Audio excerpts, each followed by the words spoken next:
Hello everyone. तो आज हम पढ़ेंगे close packing in solids. Means solids में पार्टिकल किस तरीके से क्लोजली पैक्ड फॉर्म में पाए जाते हैं उसको आज हम पढ़ेंगे। ठीक है, तो देखो बेसिकली हमें 3 डायमेंशनल क्लोज पैकिंग डिस्कस करना है। ओके, तो हमें इमेजेस के थ्रू इस टॉपिक को समझना होगा।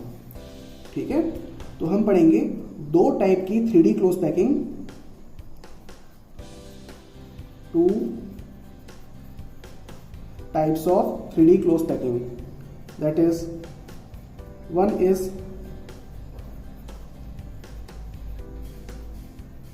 hexagonal close packing, जिसे शॉर्ट में HCP क्लोज पैकिंग कहा जाता है। ठीक है, मीन्स हेक्सागोनल क्लोज पैकिंग का शॉर्ट फॉर्म है HCP। ओके, और सेकेंड टाइप की है क्यूबिक क्लोज पैकिंग, जिसको शॉर्ट में लिखा जाता है CCP। ठीक है, तो ये 2 टाइप की हमें 3 डायमेंशनल क्लोज पैकिंग पढ़नी है, जो कि हम आगे चल के पढ़ेंगे। ओके, तो पहले हम अपने बेसिक को क्लियर करेंगे, उसके बाद फिर आगे बढ़ेंगे। ठीक है, तो देखो हम सबसे पहले डिस्कस करते हैं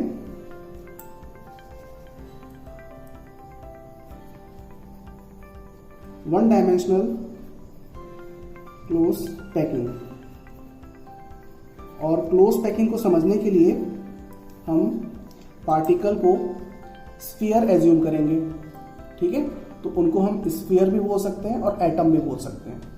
ठीक है, चलिए तो देखो, जब हमें पार्टिकल्स को 1 डायमेंशन में अरेंज करना हो और 1 डायमेंशन में क्लोजली पैक्ड करना हो, तो उसके लिए सिर्फ एक ही तरीका है कि हमने एक एटम या फिर एक स्फीयर इस तरीके से रखा। ठीक है, फिर अगला स्फीयर उसके साइड में उसे जस्ट टच करके रखा, है ना। फिर अगला एटम इसके साइड में रखा, उसको टच करके। ठीक है, फिर अगला एटम हमने उसके साइड में रखा। ओके, तो हम क्या कर रहे हैं, एटम्स को एक के बाद एक लाइन से रखते जा रहे हैं। ठीक है, तो हमें क्या मिलेगी, 1 डायमेंशनल क्लोज पैकिंग मिलेगी। ठीक है, जिससे क्या बनेगी, एक लाइन बनेगी, या फिर आप लोग बोल सकते हो सॉलिड की एक एज बनेगी, ऐसा बोल सकते हो। ठीक है, तो 1 डायमेंशनल क्लोज पैकिंग में एक टाइप का पॉसिबल अरेंजमेंट होता है ना, जिसमें एटम्स एक दूसरे के क्लोजली पैक्ड फॉर्म में प्रेजेंट है। ओके, अब देखो इस पर्टिकुलर क्लोज पैकिंग में जो कि 1 डायमेंशन है, उसमें ये बताओ आप लोग कि एक पर्टिकुलर स्फीयर को डायरेक्टली कितने एटम टच कर रहे हैं। जैसे लेट सपोज इस एटम को डायरेक्टली कितने एटम टच कर रहे हैं, तो देखो इस एटम को डायरेक्टली टच करने वाले एटम एक इस तरफ है और एक इस तरफ है, तो कितने एटम हुए, 2 एटम हुए, है ना। तो एक एटम को डायरेक्टली कितने एटम टच कर रहे हैं, 2 एटम टच कर रहे हैं। तो इस पर्टिकुलर केस में कोऑर्डिनेशन नंबर डिफाइंड होता है 2। तो यहां पर एक टर्म आएगा coordination number. Coordination number. Okay, तो कोऑर्डिनेशन नंबर का मतलब क्या होता है, that is the number of atoms और sphere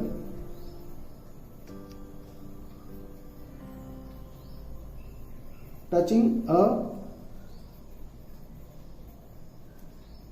particular atom in the closed packed arrangement. Okay, कि एक एटम को कितने एटम डायरेक्टली टच करके रखे हुए हैं, तो उसे कहा जाता है कोऑर्डिनेशन नंबर। तो 1 डायमेंशनल क्लोज पैकिंग में कोऑर्डिनेशन नंबर कितना होगा, 2 होगा। ठीक है, चलिए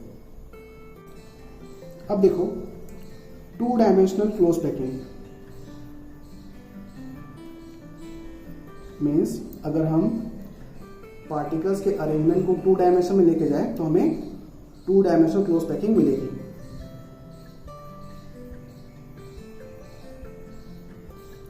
तो हमने देखो अभी क्या बना ली है, एटम्स के आपस में इंटरकनेक्शन से 1 डायमेंशनल क्लोज पैकिंग बना ली, जिससे एक लाइन बनी। ओके, तो अब हमारे पास इस टाइप की खूब सारी लाइंस हैं, ठीक है। अब इन लाइंस को हम एक दूसरे के ऊपर रखेंगे, तो किस तरीके से रखेंगे उसको अब हम ऑब्जर्व करेंगे। ओके, तो देखो यहाँ पर मीन्स आप लोग एक तरीके से बोल सकते हो कि अब हम सॉलिड के फेस को तैयार करेंगे, ठीक है। ये तो एज तो तैयार हो गई है ना। अब इन एज को या फिर इस लाइन को एक के ऊपर एक रखेंगे तो हमें एक फेस मिलेगा। ओके, तो देखो अगर हम अगली लाइन के एटम्स को एग्जैक्टली फर्स्ट लाइन के नीचे रखें, ये देखो इस तरीके से, तो हमें एक टाइप की पैकिंग मिलेगी। ये देखो दिख रहा है। फिर हम अगली लाइन के एटम्स को फिर से उसी तरीके से प्लेस करें जिस तरीके से सेकेंड लाइन के एटम्स प्रेजेंट है ना। ये भी आप लोगों को इमेज के थ्रू और चीज समझ में आएगा। अभी तो मैं टॉपिक स्टार्ट कर रहा हूं, इसलिए इस तरीके से बना रहा हूं। ओके, फिर हमने फिर से अगली लाइन के एटम्स को उसी तरीके से अरेंज किया जिस तरीके से ऊपर वाले लाइंस के एटम्स अरेंज्ड हैं, है ना। चलिए ये देखो, अगर सारे आइटम्स इक्वल साइज के बनेंगे तो डायग्राम अच्छा बनता है ना। चलिए ये देखो, ये एक टाइप की पैकिंग हुई, है ना। अब इस पैकिंग में देखो आप लोगों को क्या करना है, बीच में से किसी भी एक एटम को सेलेक्ट करना है। लेट सपोज मैं इस एटम को सेलेक्ट करता हूं, ठीक है।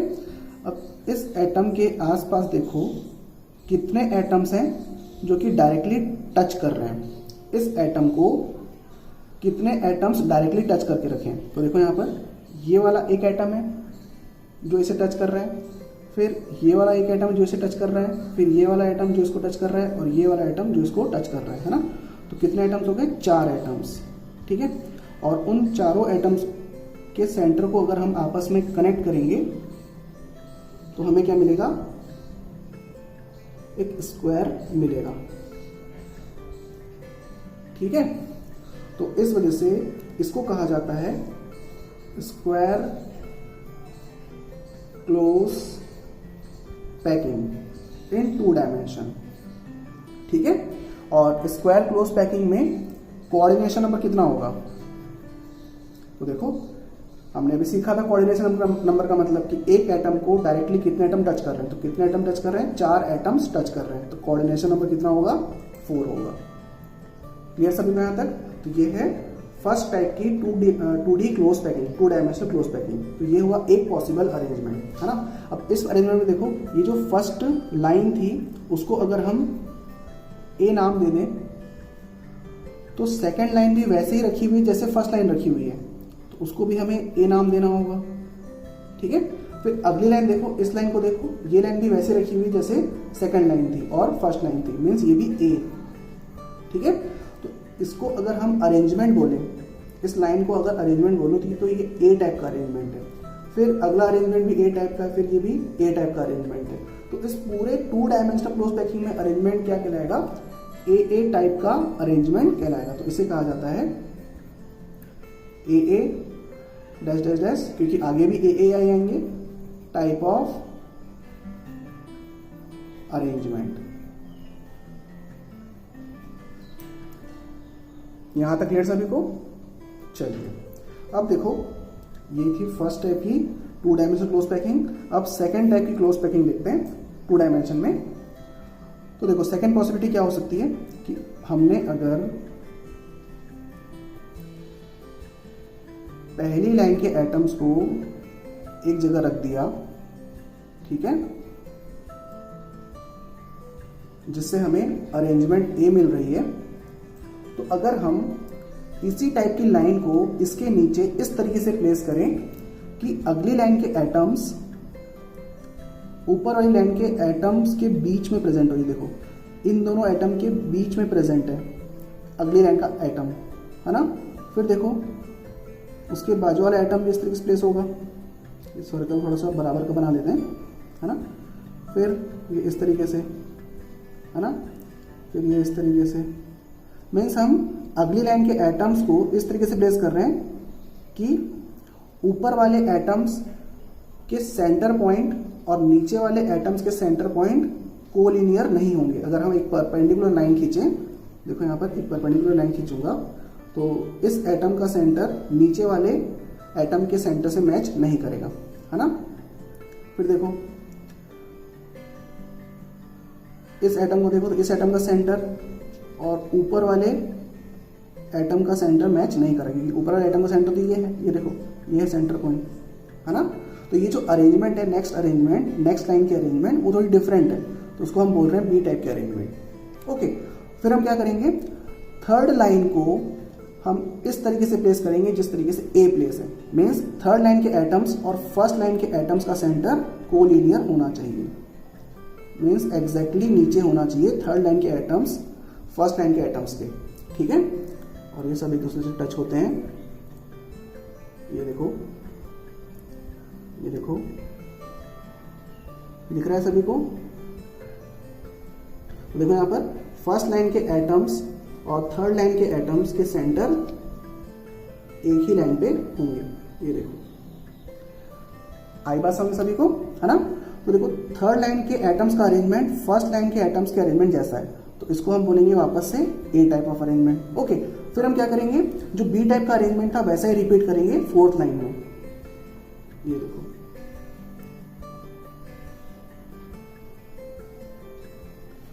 क्लियर हुआ सभी को। तो ये कौन सा टाइप का अरेंजमेंट हुआ, बी टाइप का अरेंजमेंट। फिर वापस रिपीट करेंगे ए को।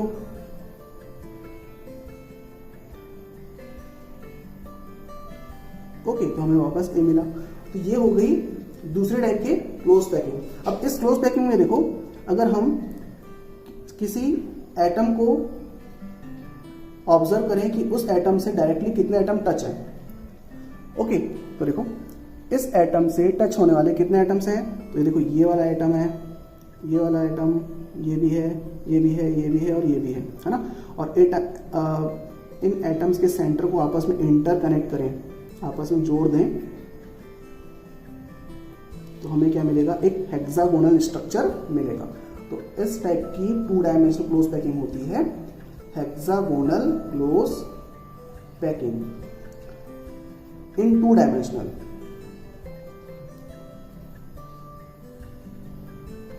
इन 2D। ओके, तो ध्यान रखना ये जो हेक्सागोनल क्लोज पैकिंग वो 2 डायमेंशन में, हमें पढ़ना है 3 डायमेंशन, वो आगे चल के पढ़ेंगे। यहां तक क्लियर सभी को। चलिए, तो अभी जो हमने सीखा उसको हम इमेज के थ्रू समझेंगे, है ना। और देखो यहाँ पर कोऑर्डिनेशन नंबर कितना होगा बताओ। कोऑर्डिनेशन नंबर होगा 6। देख सकते हो कि एक एटम को कितने एटम डायरेक्टली टच करके रखे हुए हैं। आई बात समझ में। चलिए,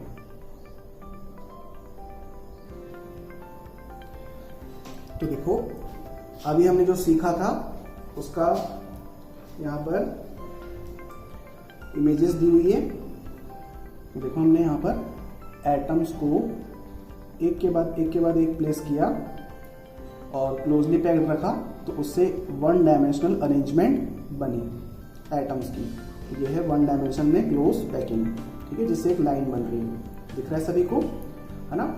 अब अगर हम इसको 2 डायमेंशन में लेके जाएं, मीन्स इसी टाइप की अरेंजमेंट को वापस से इसके ऊपर नीचे रखें, तो हम 2 तरीके से 2 डायमेंशनल अरेंजमेंट बना सकते हैं। एक है ये वाली अरेंजमेंट जो अभी हमने सीखी थी कि ये फर्स्ट लाइन के एटम्स हैं, फिर अगली लाइन के एटम्स को हम एग्जैक्टली फर्स्ट लाइन के एटम्स के नीचे रख रहे हैं, ठीक है। ये देखो, फिर जो नेक्स्ट लाइन है उस नेक्स्ट लाइन के एटम्स सेकेंड लाइन के एटम्स के नीचे हैं, है ना। मीन्स हर एक टाइप की लाइंस बार बार रिपीट हो रही है, मीन्स हर एक टाइप का अरेंजमेंट बार बार रिपीट हो रहा है, एक के बाद एक, ठीक है।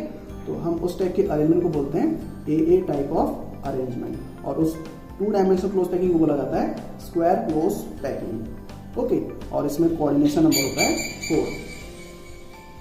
ओके, जैसे यहाँ पे देख सकते हो इस आइटम को 4 आइटम टच करके रखे हुए हैं, उनको आपस में इंटरकनेक्ट किए तो हमें एक स्क्वायर मिल रहा है। तो ये है स्क्वायर क्लोज पैकिंग इन 2 डायमेंशन, जिसका कोऑर्डिनेशन नंबर कितना है 4 है। क्लियर हो सभी को यहाँ तक? अब देखो ये नेक्स्ट टाइप की 2 डायमेंशनल क्लोज पैकिंग, जिसमें हमने एटम्स की एक लाइन बनाई, रखा उसको एक अरेंजमेंट रखा, फिर अगला अरेंजमेंट थोड़ा डिफरेंट तरीके से रखा है कि नेक्स्ट लाइन के एटम्स फर्स्ट लाइन के एटम्स के डायरेक्टली नीचे नहीं है ना। मीन्स सेकेंड लाइन के एटम्स का अरेंजमेंट फर्स्ट लाइन के एटम्स के अरेंजमेंट से डिफरेंट है।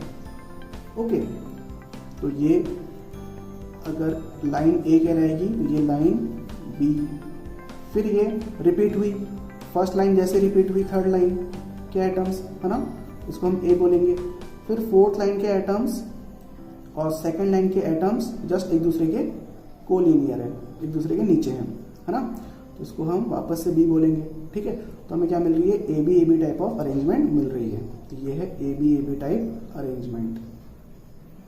और ये सब किस में चल रहा है अभी, सब कहानी किस में चल रही है, 2 डायमेंशन में चल रही है ना। अभी तो 3 डायमेंशन आना बचा हुआ है। ओके, तो आप लोगों को बिल्कुल ही घबराना नहीं है कि ये सब इतने क्रिटिकल डायग्राम है, इसको कैसे करेंगे एग्जाम में, तो करने की बिल्कुल जरूरत नहीं है। ये सब नहीं पूछा जाता है आप लोगों से, ये तो बस आप लोगों को समझना होता है। ठीक है, चलिए।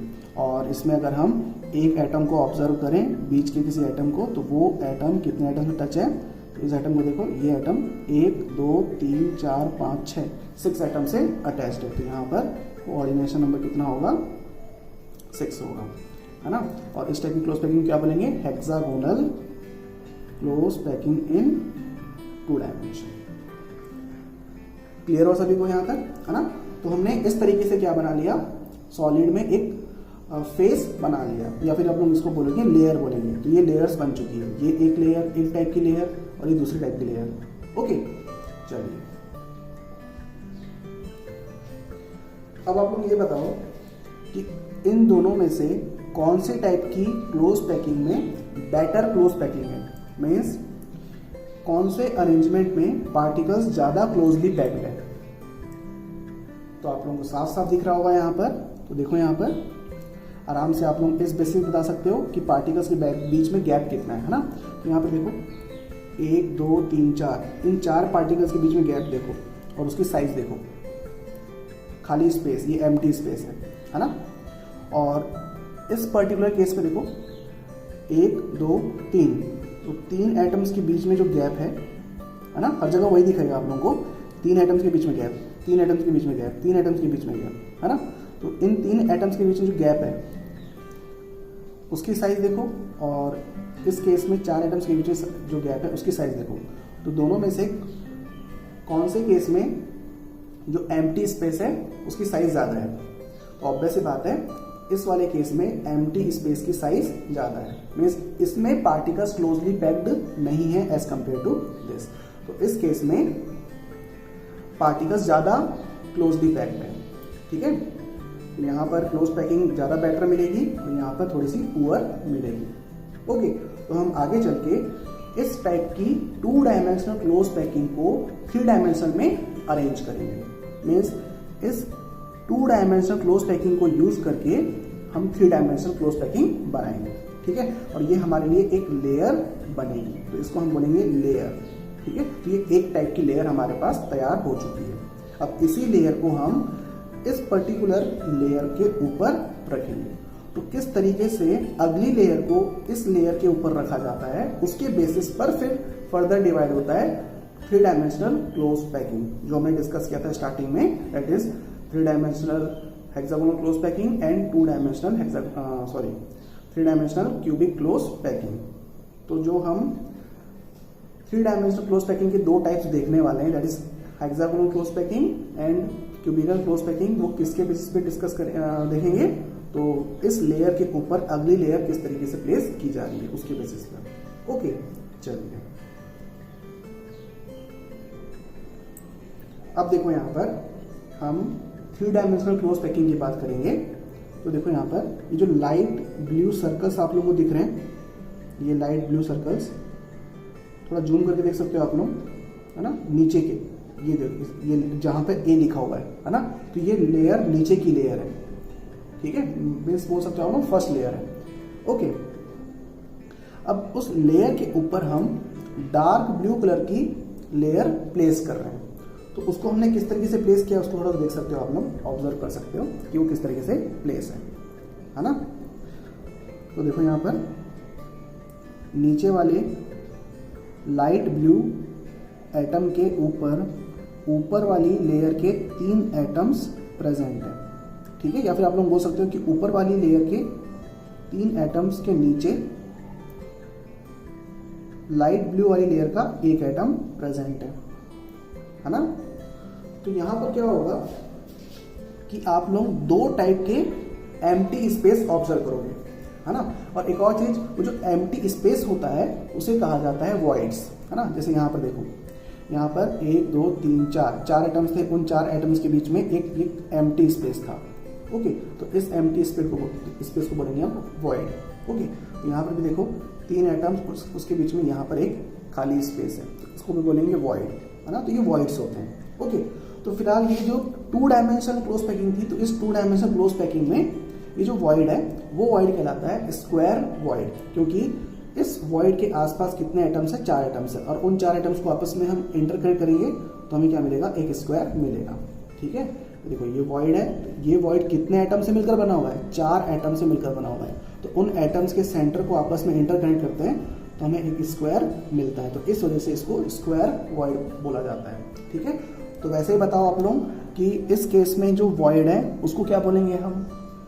तो देखो इस वॉइड को देखो, तो ये वॉइड कितने एटम से बना हुआ है, या फिर इस वॉइड के आसपास कितने एटम है, तो 1 2 3, तो 3 एटम्स है, उन तीनों एटम्स को आपस में इंटरकनेक्ट करेंगे तो हमें क्या मिलेगा, एक ट्राइंगल मिलेगा। तो इस वजह से इस केस में जो वॉइड्स हैं वो सारे के सारे क्या है, ट्राइंगुलर वॉइड्स हैं, और सब आप लोगों को दिख रहा है ट्राइंगल के फॉर्म में भी है। परफेक्टली ट्राइंगल नहीं है वॉइड्स, लेकिन उनको ट्राइंगल क्यों बोला जा रहा है तो वो आप लोगों को क्लियर हो रहा होगा, क्योंकि उस वॉइड के आसपास जितने एटम्स हैं उन एटम्स के सेंटर को कनेक्ट करने पर एक ज्योमेट्रिकल फिगर बनता है, और वो ज्योमेट्रिकल फिगर यहाँ पर ट्राइंगल बनता है, इस वजह से यहाँ पर इसको ट्राइंगुलर वॉइड बोला जा रहा है। ओके, लेकिन जब हम इस लेयर को वापस से इसके ऊपर रखते हैं, हमारे पास मान लो खूब सारी ये लेयर है, इस टाइप की बहुत सारी लेयर्स हैं, है ना।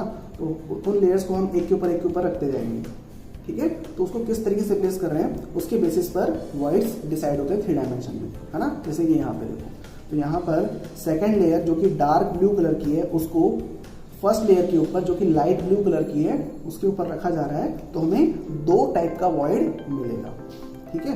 तो देखो एक वॉइड है ये जहां पे टी लिखा हुआ है ना, तो टी मतलब है टेट्राहेड्रल।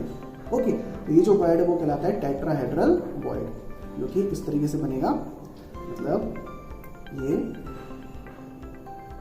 नीचे वाली लेयर का एटम और उसके ऊपर वाली लेयर के 3 एटम्स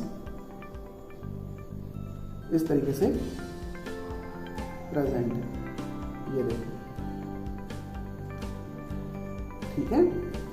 या फिर आप लोग इसको इस तरीके से भी ऑब्जर्व कर सकते हो कि हम नीचे वाले लेयर के एक एटम के आसपास 3 एटम्स इस तरीके से जमा दें, ठीक है। ये ऐसा थोड़ा सा बेकार टाइप का दिख रहा है, और फिर भी कोशिश करना, है ना। तो ये जो 3 एटम, 4 एटम, नीचे 3 एटम्स और ऊपर 1 एटम, तो 4 एटम, तो 4 एटम के बीच में जो वॉइड है वो टेट्राहेड्रल वॉइड कहलाता है, ठीक है। वैसे यहाँ पर देखो ऊपर 3 एटम और नीचे 1 एटम के बीच में, मीन्स 4 एटम के बीच में जो एम्प्टी स्पेस है वो कहलाता है टेट्राहेड्रल वॉइड। अब ये इमेज से और भी क्लियर होगा आप लोगों को, आगे इमेज दिखाऊंगा तो और भी अच्छे समझ में आएगा। ओके, तो ये होगा टेट्राहेड्रल वॉइड्स, ठीक है। अब देखो यहाँ पर दूसरे टाइप की वॉइड्स भी है, जहाँ पर ओ लिखा हुआ है, तो इन्हें कहा जाता है ऑक्टाहेड्रल वॉइड्स। ये देखो ओ लिखा हुआ है जहाँ, तो ऑक्टाहेड्रल वॉइड्स और टेट्राहेड्रल वॉइड्स दोनों प्रेजेंट है जब हमने सेकेंड टाइप की लेयर को फर्स्ट टाइप की लेयर के ऊपर रखा, ठीक है। लेकिन थोड़ा डिफरेंट तरीके से रखा हमने सेकेंड लेयर को। आई बात समझ में? चलिए अब ये देखो ऑक्टाहेड्रल वॉइड कितने एटम से के बीच में प्रेजेंट है। तो देखो यहाँ पर केयरफुली देखो, ये वाला बॉटम लेयर का लाइट ब्लू स्फीयर, फिर उसके साइड में लाइट ब्लू स्फीयर और उसके नीचे लाइट ब्लू स्फीयर, ठीक है। फिर ऊपर वाली लेयर के डार्क ब्लू स्फीयर, फिर ये डार्क ब्लू स्फीयर और ये डार्क ब्लू स्फीयर। तो कितने एटम्स हुए टोटल? 6 एटम्स हुए। तो 1 2 3 ऊपर वाली लेयर के 3 डार्क ब्लू स्फीयर और नीचे वाली लेयर के 3 light blue sphere, that is 1 2 3 के बीच में ये एक एम्प्टी स्पेस है जिसे कहा जाएगा ऑक्टाहेड्रल स्फीयर, ठीक है। तो 6 एटम के बीच में प्रेजेंट होता है ऑक्टाहेड्रल स्फीयर, ठीक है, सॉरी ऑक्टाहेड्रल वॉइड, है ना। तो इसको तरीके से समझो, ये देखो ये बनाता हूं अच्छे से।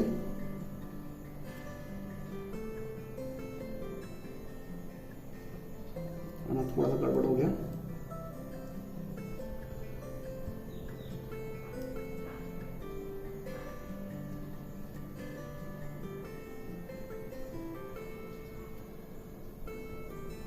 ये देखो अभी तो फिलहाल आप लोग यहाँ पे स्पेस दिख ही नहीं रहा होगा, है ना, बट फिर भी ये 3 एटम नीचे के और 3 एटम ऊपर के बीच में यहाँ पे जो स्पेस है वो होता है ऑक्टाहेड्रल वॉइड।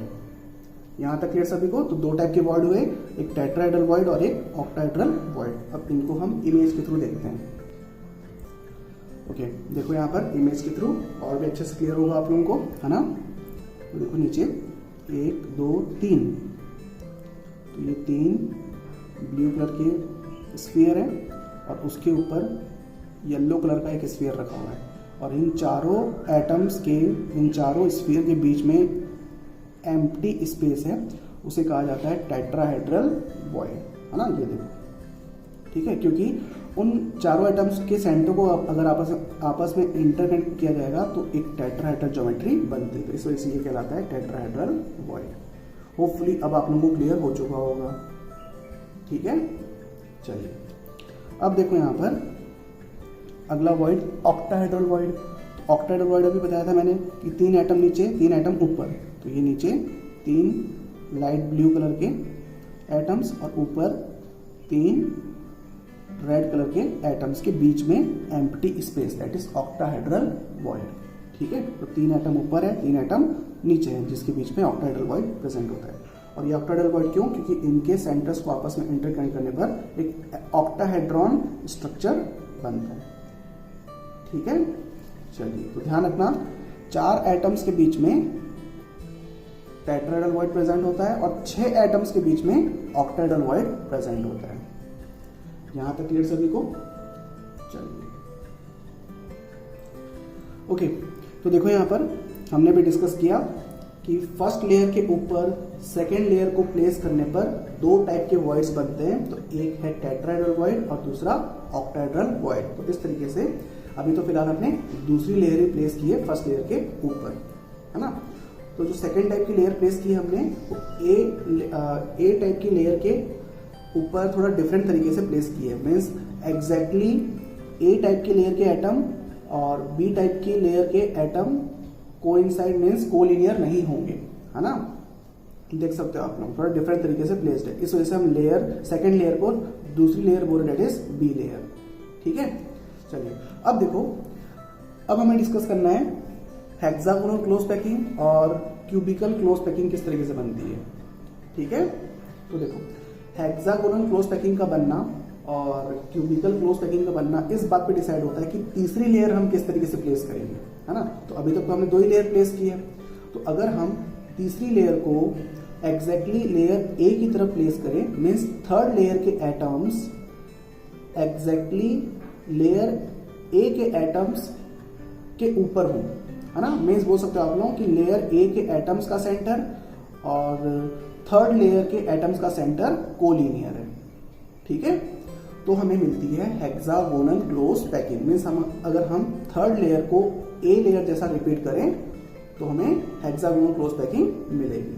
ओके, फिर हम फोर्थ लेयर को लेयर बी जैसे रखेंगे, ठीक है। तो इस तरीके से रिपीट करते रहेंगे। ओके, तो देख सकते हो आप लोग यहाँ पर डायग्राम में, ये लेयर ए है और ये लेयर बी है, फिर वापस से लेयर ए आई, है ना।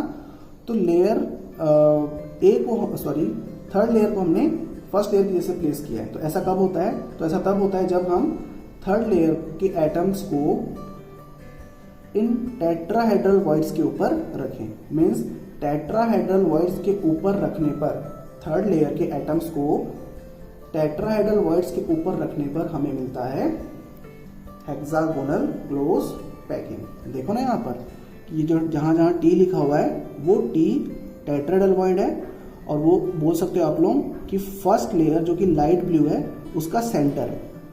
ठीक है, तो हम क्या कर रहे हैं, थर्ड लेयर के एटम्स को टी के ऊपर रख रहे हैं। मीन्स थर्ड लेयर के एटम का सेंटर और फर्स्ट लेयर के एटम का सेंटर क्या होगा? कोलिनियर होगा। इसका मतलब थर्ड लेयर और फर्स्ट लेयर एक जैसी रखी हुई है ना। तो फर्स्ट लेयर और थर्ड लेयर रिपीटेड है, तो फर्स्ट लेयर को हम ए बोल रहे हैं, फिर सेकंड लेयर को डिफरेंट तरीके से रखी हुई है, इसको बी बोल रहे हैं, फिर थर्ड लेयर को वापस से फर्स्ट लेयर जैसे रख रहे हैं तो इसको ए बोलेंगे।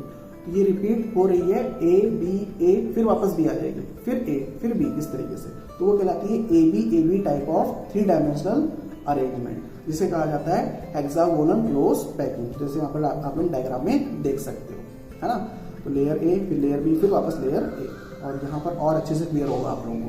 ये देखो, ये फर्स्ट लेयर, फिर सेकंड लेयर थोड़ी सी खिसका के रखी हुई है ना, फिर थर्ड लेयर को लेयर ए जैसा रखा हुआ है, फिर फोर्थ लेयर को लेयर बी जैसा, फिर फिफ्थ लेयर को लेयर ए जैसा। आई बात समझ में? ये है हेक्सागोनल क्लोज पैकिंग, जिसको बोला जाता है A B type of arrangement in 3 dimension. ठीक है, तो एससीपी मतलब A B type of 3 dimension arrangement. Clear हो सभी को यहां तक? ठीक है, अब देखो, जब थर्ड लेयर के एटम्स को इन ऑक्टाहेड्रल वॉइड्स में रखा जाता है, इन ऑक्टाहेड्रल वॉइड्स में, ठीक है, या फिर ओ के ऊपर, तो हमें मिलती है cubical close packing in 3 dimension. ठीक है, तो हम थर्ड लेयर को और भी डिफरेंट तरीके से रखते हैं तो हमें सी टाइप की अरेंजमेंट मिलती है। तो फर्स्ट लेयर का अरेंजमेंट ए है, फिर सेकंड लेयर का अरेंजमेंट बी है, फिर थर्ड लेयर का अरेंजमेंट सी होता है। ठीक है, जैसे आप लोग यहाँ पर देख सकते हैं, ये देखो यहाँ पर देखो, तो ये तो था हेक्सागोनल क्लोज पैकिंग, जिसमें ये फर्स्ट लेयर, फिर सेकंड लेयर, फिर वापस से फर्स्ट लेयर रिपीट हो रही है।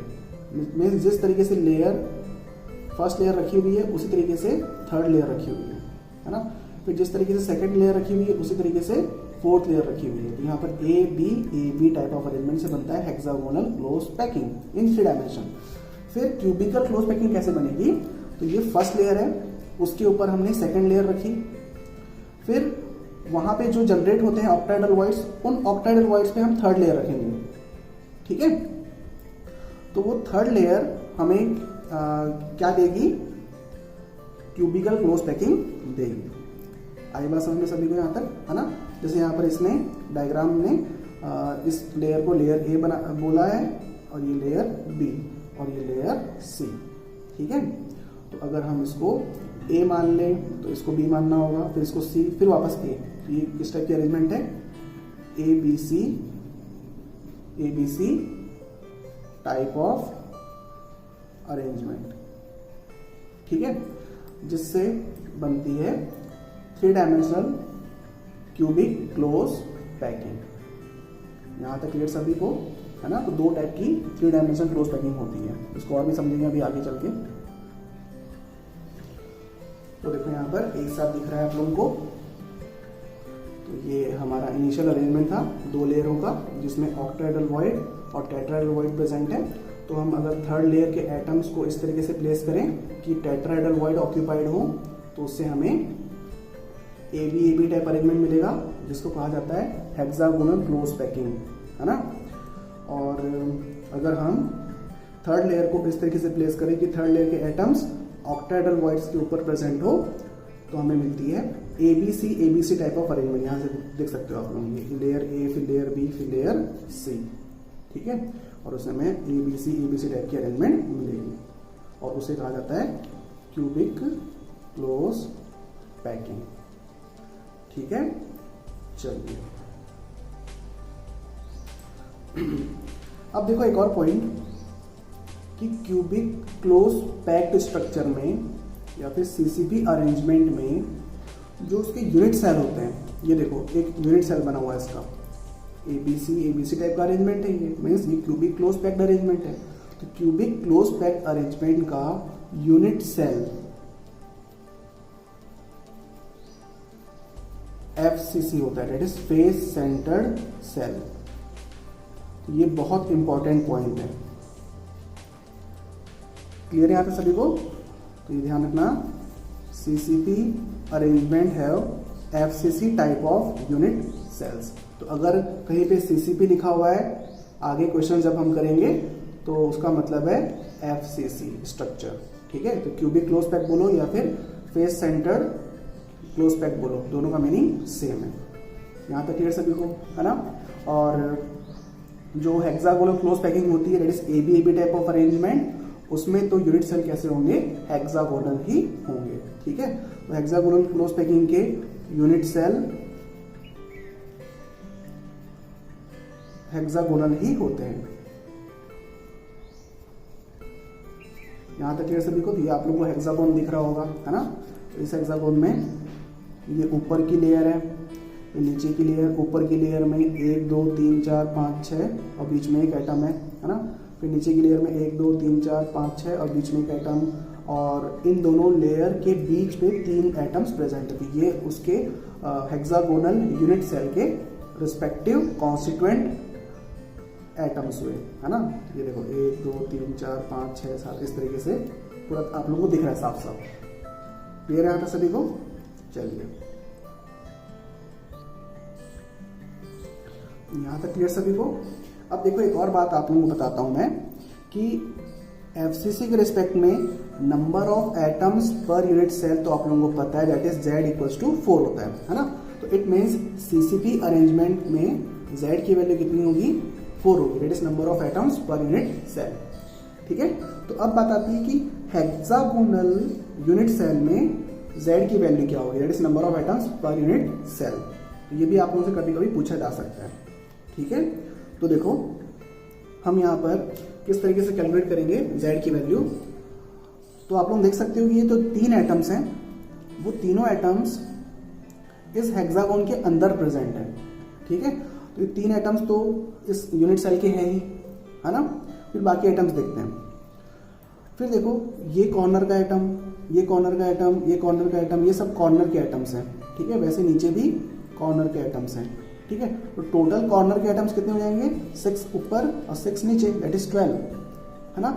अब हम बात करेंगे कि कॉर्नर के एटम्स की शेयरिंग कितनी होती है, मीन्स एक कॉर्नर का एटम कितने हेक्सागोनल यूनिट सेल से घिरा हुआ होता है। ठीक है, तो देखो इस कॉर्नर एटम के आसपास होते हैं 6 हेक्सागोनल यूनिट सेल। तो देखो यहाँ पर ये एक हेक्सागोनल यूनिट सेल होगा, है ना?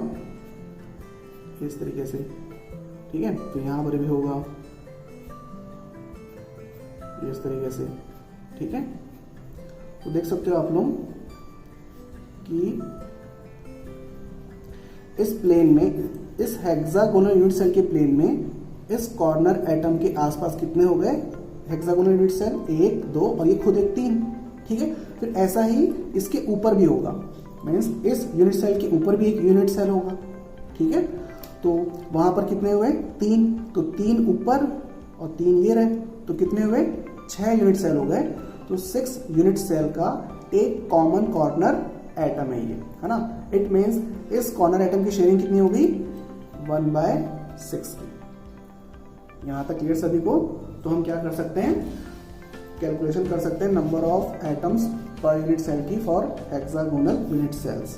तो देखो, तो Z=, तो यहाँ पर अंदर की 3 एटम्स, तो 3, फिर प्लस अभी हमने कॉर्नर का देखा कॉन्सेप्ट, तो कॉर्नर के एटम्स की sharing 1/6 into total number of corner atoms, तो 6 ऊपर 6 नीचे, तो कितने हुए? 12, फिर प्लस। अब देखो ये वाले एटम को देखो, ये एटम इस हेक्सागोनल यूनिट सेल के ऊपर वाले फेस का सेंटर पॉइंट है ना। तो ये एटम इस यूनिट सेल का भी इस यूनिट सेल का है और इस यूनिट सेल के ऊपर भी एक यूनिट सेल होगा, ठीक है। तो उस यूनिट सेल और इस यूनिट सेल के कॉमन फेस सेंटर पे ये एटम प्रेजेंट है। मीन्स इस एटम की शेयरिंग कितनी होगी 1/2 की। मीन्स ये बोल सकते हो आप एक तरीके से फेस का सेंटर एटम है ना। तो इसकी शेयरिंग हो गई 1/2 की। तो एक यहाँ पर है और एक नीचे, तो ऐसा इसके साथ भी होगा, तो इंटू 2, ठीक है। अब कैलकुलेशन करेंगे तो 3 प्लस ये 2 6 to 12 प्लस 1 इक्वल्स टू 6। तो कितनी आएगी, z की वैल्यू 6 आएगी। तो for hexagonal unit cell z equals to 6। यहां तक क्लियर सभी को, इसको भी याद रखना आप लोग। ओके, अब डिस्कस करते हैं अपन coordination number in different type of unit cells. तो देखो यहाँ पर ये unit cell face centred unit cell है। फिर हेक्सागोनल क्लोज पैकिंग में unit cell hexagonal unit cells होते हैं, है ना। और ये सिंपल क्यूबिक यूनिट सेल है और ये body centred cubic unit cell है, ठीक है। तो देखो फेस सेंटर्ड यूनिट सेल में कोऑर्डिनेशन नंबर होता है 12, ठीक है। इसका कोऑर्डिनेशन नंबर है 12। तो आप लोग देख सकते हैं यहाँ पर डायग्राम में।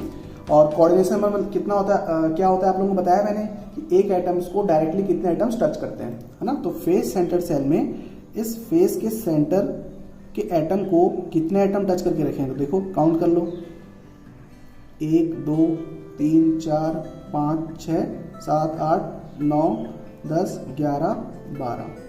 तो टोटल कितने एटम्स टच हैं एक एटम से 12। तो FCC का कोऑर्डिनेशन नंबर कितना होगा 12 होगा, ठीक है। मीन्स FCC बोलो या फिर CCP बोलो, कोऑर्डिनेशन नंबर 12 होता है, ठीक है। चलिए अब देखो हेक्सागोनल क्लोज पैकिंग में, तो हेक्सागोनल क्लोज पैकिंग का कोऑर्डिनेशन नंबर भी 12 होता है। तो उसको भी आप लोग डायग्राम से देख सकते हो, है ना। जैसे अगर आप लोग इस डायग्राम से समझ में नहीं आ रहा तो इस डायग्राम को देख सकते हो, है ना। तो ये ए बी टाइप का अरेंजमेंट है। तो ये बीच की एक लेयर है, उसका ये येलो कलर का एटम कितने एटम से डायरेक्टली टच है, तो 1 2 3 4 5 6 6 एटम्स इसी के साथ हैं। 3 एटम ऊपर हैं और 3 एटम नीचे हैं। तो 3 + 3 6 + 6 दैट इज 12। तो हेक्सागोनल क्लोज पैकिंग में कोऑर्डिनेशन नंबर 12 होता है, ठीक है। दोनों का सेम है। ओके, अब देखो दोनों का कोऑर्डिनेशन नंबर सेम है, तो हमें इसकी FCC की पैकिंग एफिशिएंसी पता है जो हमने पहले निकाली थी। तो इसकी पैकिंग एफिशिएंसी होती है 74%। होपफुली आप लोगों ने निकाली होगी, है ना। तो SCP की भी पैकिंग एफिशिएंसी 74% ही होती है। तो ये डाटा भी आप लोगों को याद रखना है, डायरेक्टली पूछा जाता है। ओके, चलिए अब देखो नेक्स्ट। तो ये है simple cubic cell that is SCC, है ना। तो SCC में हम तो पहले डिस्कस किया ही था कि SCC में ये कॉर्नर का एटम है, तो इस कॉर्नर के एटम से डायरेक्टली कितने एटम्स टच है वो आप लोगों को दिख रहे हैं 1 2 3 4 5 6, है ना। तो SCC में कोऑर्डिनेशन नंबर होता है 6। ओके, तो सिंपल क्यूबिक सेल में एक एटम को डायरेक्टली 6 एटम टच करके रखते हैं, और वो कौन से एटम से आप लोगों को साफ साफ दिख रहा है, ठीक है। 2-3 बार देखोगे, विजुअलाइज करोगे तो क्लियर भी हो जाएगा आप लोगों को, है ना।